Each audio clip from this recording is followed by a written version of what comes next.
What's going on, Exiles? It's Gemini, and this is the final phase of my crit EBEk MOMAA ZO, which I like to call it Epic Momma the Soul Eater. And as requested, I'm going to do the gameplay first this time, and then you guys can find out more about the build at the end of the video. This is a Plateau 77 map with pack size, additional proj, variety, and a nemesis mod. Isn't she sexy?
So that should give you guys an idea of how this build clears at level 91.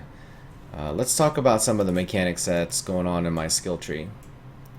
We have Zerphi's Youth, which is a unique jewel. The prerequisite is that I have 5 corrupted items equipped. But what I gain out of it is when I use a vaal skill, I gain Soul Eater for 10 seconds. In this case, I chose Vaal Stormcall. Vaal Stormcall is amazing because it synergizes with the crit multiplier spell damage that I do have. In addition, it helps me shock mobs and pick off mobs that are kind of straggling. So I have it laced with Innervate, Lightning Pen, and crit damage. And Innervate, when it kills a shocked enemy, I gain Onslaught. So it's that 5-second axe buff that you see go on the top of my screen from time to time. And that Onslaught buff gives me movement speed, cast speed, and attack speed. So it also synergizes with the Chill of Corruption jewel. Since I have a 50% chance to crit with cold damage because of hatred, I'm able to get double charges when I cold shatter. So that is a very, very awesome combination that makes this like a volatile kind of chain reaction where I can just feed off of the next pack and keep continuing my, soul eating buff. Hence the name. So we can see on the tree that I have 0 nodes invested into mana. The only mana nodes that we do have are these witch ones because I just needed the health. And when you average out the health, it's still very, very efficient. We have mana regen here, which is the starting witch node. So that is kind of unavoidable, and this gives me energy shield, which I need for Eldrich battery, mind over matter. And then we have cold-hearted calculation. This also has mana regen, but it does come with 12 spell damage and 10 int, which is not wasted on my character. And it goes through a very efficient highway. Other than that, there is no mana to be found, so I reserved all my mana with Arctic Armor, Hatred, and Herald of Thunder. Herald of Thunder is linked with Assassin's Mark Curse on hit. I have Arctic Armor as another defense.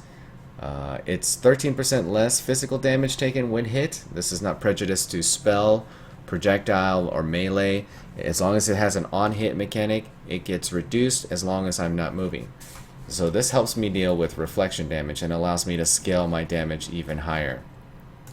So the added fire damage and the physical damage get mitigated. So we have another effect that comes with Arctic Armor is when mobs hit me, they get chilled for 0.5 seconds. On our gloves we have cast when damage taken, GMP, Arctic Breath, and Chain.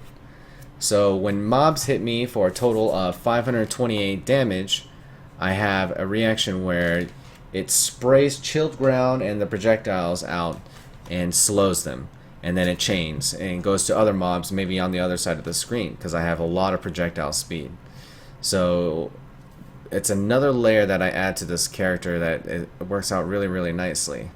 It just so happens that this Dodory's Elixir is a elixir that does damage to me. This also procs off my cast when damage taken.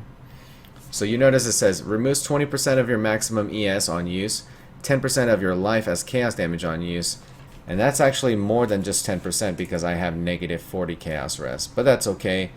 I have life leech in my chest, so I can get it back really, really easily, or just pot, or it's never a problem. But as you see, I'm gonna pop it right now, and there's a couple things that I want you to watch. This chest piece doubles my durations. Whenever I gain a charge, it has 20 seconds if I don't have anything else invested into charge duration.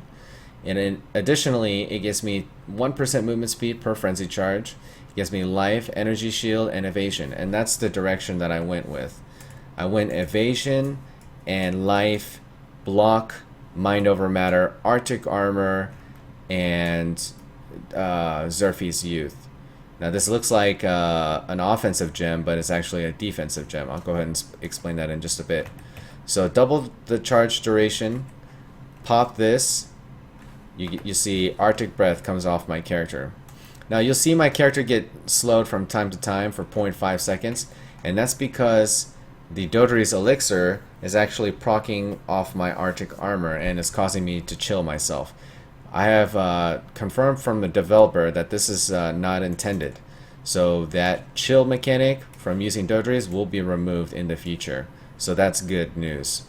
That kind of slows me down from time to time, but it doesn't really, really put me in critical situations. It's just more of a slight annoyance. We're using Rumi's concoction. Now, since we're not spec'd into acrobatics, we get the full armor value. In this case, I have 25% attack block and 14% spell block. When I pop Rumi's, I get additional spell block conversion because of Wrathpit Glow. 55% chance to block or attack block applied to spells. So you'll see a big increase. 54 attack block, 45 spell block. This also helps me deal with Reflect and other passive, mitigation. I also get 3600 armor off of the Rumi's. So that's another layer of defense. I chose the Panic Divine Flask of Staunching because it gives me instant healing when I'm low, and then it gives me that heal over time with that bleed immunity anytime that I'm not at low life. This is the all-in-one bleed flask that just works really well with the character. As far as the other flask, I chose double Quicksilvers with Surgeons because they fill up really quickly. I can roll Curse immunity for a long time, and I just need to get a few more charges or a couple crits, then I can use it a third time on each flask. This is very nifty for handling certain exiles at Curse, or just simply getting across the map with fast movement speed. At Series Step, this is another layer of defense. Gives me a lot of evasion and life and spell dodge, which also helps me against reflection and incoming damage. This ring was alked and then crafted. It was pretty good. I didn't exalt it for the prefix because it already had the master mod. Ideally, I would want the 5 to 20% energy shield that you can craft from Elrond. But we went ahead and corrupted it, locked it in its place, just so we could use Zerphi's and test it out, and it's amazing. The Broodband Ruby Ring. This is another Vaal Orb reroll experiment from our crafting session. Pretty good, and we also crafted this from an alk. And then I mastercrafted life on it. This helmet is pretty good. It offers evasion, energy shield, much like the chest, and life and resistances. The resistances could be much stronger. I would prefer it that way, and the energy shield evasion could have been on a deicide base and a higher number to give me extra defense. On the wand, we have no cast speed, but we do have 3 other good suffixes: 94 spell crit, 24 crit multiplier, and 36 proj speed. Now, I did add 1% fire leech. This was a nice addition with the Atsiri belt that we were using before because it had physical leech. So the added fire damage that I was doing with EK gave me a little extra life leech boost. But we don't need that anymore. When the new mods come out in the next patch, we'll be adding on flat lightning damage to give me shock and shock duration. So, we'll still be able to shock regardless because we have Herald of Thunder, and that adds lightning damage to my spell. Right now it's 76 to 300 unbuffed, but I'll look to extend that with the Katarina mod in the future. But if I didn't have crit chance, could I go cast speed? Of course. If I didn't have crit multiplier, could I go cast speed? Yeah, I would trade any of those. But it's important to note that we don't have any mana regen on gear. This opens up a lot of suffixes. On necklaces, my best in slot suffixes would be crit chance, crit multiplier, and cast speed. And mana regen takes a suffix there that I don't need. For rings, I could have resist, and cast speed. No mana regen needed, or mana. Just as far as prefixes go, I would rather have life, flat ES, and percent ES, or life, flat ES, and flat evasion. Those would be ideal prefixes on my jewelry. But it's really nice to see that you don't have to invest into any mana nodes, any mana regen. Suffixes are important in Path of Exile. They give you that defense, and they give you those mega damage boosts. Alright, so let's talk about the links in EK. Ethereal Knives, faster projectiles, life leech, added fire, crit damage, and spell echo. It is worth noting that I did do this a long time with a 5 link, and that was just pretty much without life leech. But without life leech, I felt like the Exile belt was necessary. So adding in that 6 link gave me so much leech, more than I could ever need. You know, I'll leech cap very easily, and then allowed me to use a rare belt. Now this is not an ideal belt, but it's very good. I use this on my Ice Crash Marauder, and we did a series of videos there. But we YOLO exalted flat energy shield, and then we had Wed originally from Torah. I removed that and I put movement speed because that's much better for this caster in this case. So we have the Arctic Breath set up with the Dodri's Elixir, and that gives us a lot of defense there just from, you know, the chilled ground that you don't see on the tooltip. Overall, this caster is very, very tanky. If you guys are interested in videos of me handling double bosses of all the scary maps, feel free to check those out. I'll link that in the description. We can do every single map mod. All I do for Ellie Reflect maps is I swap Hatred Aura in my shield. I swap it for Grace. So that pretty much just lowers my elemental damage just a little bit and gives me extra tankiness through Grace. And I have over 8k evasion with that setup. On physical Reflect maps, we do this. We spec out of this 1 life node right here, and we go Avatar Fire. Now this allows me to just go ham, you know, just curse, you know, and go balls deep with DPS, because I don't have to worry about reflection damage, and I have both Fire Leech and Life Leech covered. So Avatar Fire does nerf my overall DPS, and it takes away my ability to shock and shatter. So the synergies from Chill of Corruption get removed. Honestly, I was clearing level 80 and 81 maps without having to swap out this gem. But if you would like to min-max, this would be one to swap. Also, the Curse on Hit Assassin's Mark does not work because I do not shock. You could run 3 dragons in shock, but personally I don't think it's necessary. Just run the same setup, leave the gems in, and maybe if anything just switch this 1 jewel, because you won't be shattering when you go Avatar Fire. Now I like to plan my maps, you know, in a series. So if I roll a good Fizz Reflect map, I'll put it aside. You could do Fizz Reflect Vulnerability and still be okay. Put it aside until you get about 5 of them, and then run them in a row. Use that regret, get Avatar Fire, and then when you're ready to go back to your regular maps, just, you know, put that point back into the life node and spec out of Avatar Fire. We've done half regen, no regen very successfully. I think that's one of the major advantages of going this particular setup. We don't have to rely on any mana. I can, you know, fire blanks and my energy shield will always recover. Another thing that's worth noting, you can even do blood magic. This will still be your resource. You just won't have auras, and if you do decide to run an Arctic Armor, it'll take it out of your life. That'd be the difference there. Also, not being able to shock, but once we get the lightning damage on the wand, then you'll still be able to shock. So that'll be very, very cool. So no map mods that I can't run. It's not ideal to run minus max for the obvious reasons. That's pretty much deadly for everybody. In addition, temp change, chilled ground, those are the particular ones that are just cumbersome, and you just, you know, don't really feel like doing them. It's just, you always regret when you start one and you're like, why did I do this? Other than that, I love the fact that this guy is very tanky. She can handle any map mod, and she'll save you a lot of chaos when it comes to mapping in the expansion.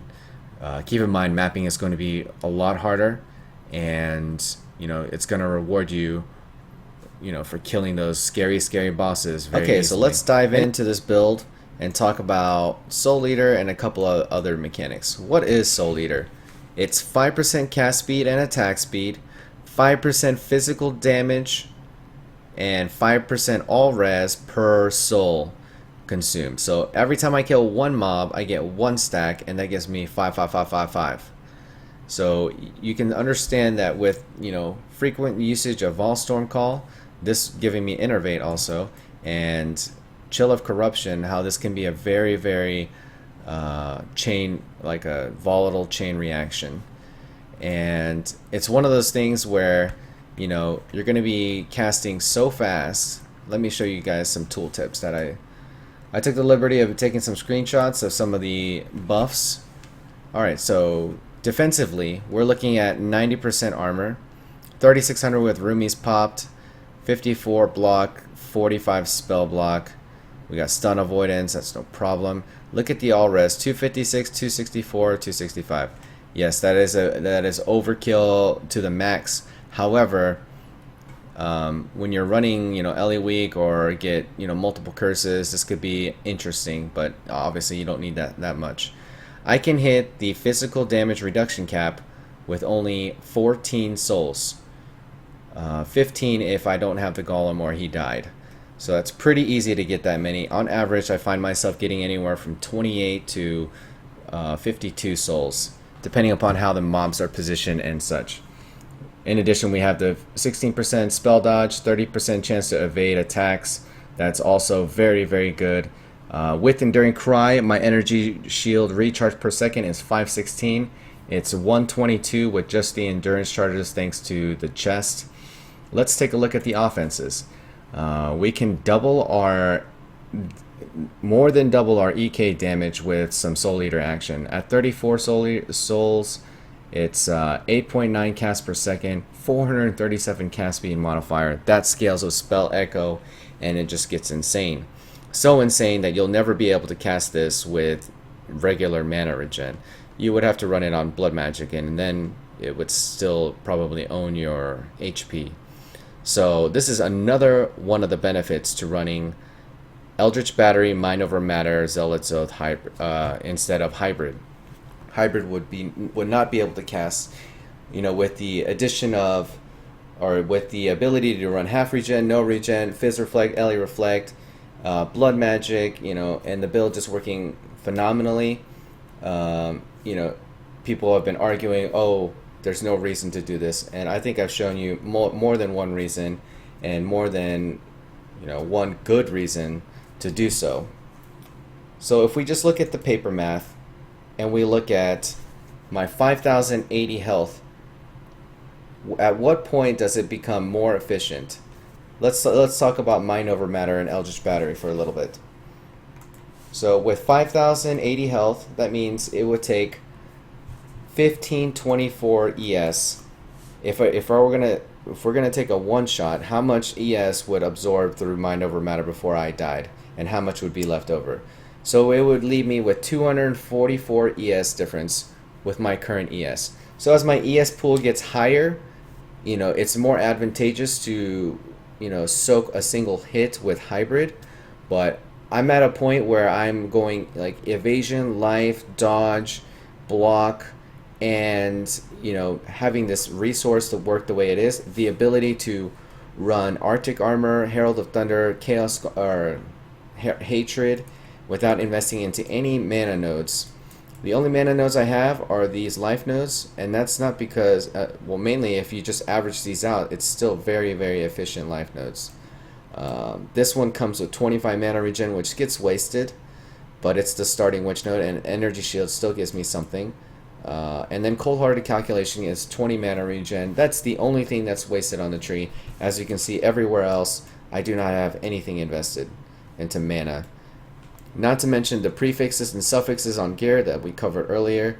The suffixes being the staple damage and resist stat, being able to extend those to give you more damage. And the energy shield can definitely improve with the Regicide mask. I would go Deicide with 300 HP or 300 ES, 90 HP, easy peasy. And the rings, obviously, and the jewelry can improve itself. The belt can improve, so we're looking at around 5.2 to 5.3k life. I have like one more life node in this area that I could get. The direction that I'm taking it will most likely be Mind Barrier to get that additional spell block. I do have easy access to charges, but honestly I feel like my damage is good enough. I just want to get tanky and be able to be sloppy with Zephyr's Youth. Or Zerphi's Youth, sorry, I mispronounced that. But hopefully that gives you more than one reason, and you guys can see the power of Mind Over Matter, Eldritch Battery, being able to really pump the DPS. I don't feel anywhere on my tree is considered inefficient. Everything does what it's supposed to do. the most that I have to travel to do anything are these 3 int nodes to get Eldrich battery. If you guys enjoyed this video, feel free to hit the like and subscribe button, share it. I would greatly appreciate it, and I'll see you guys later.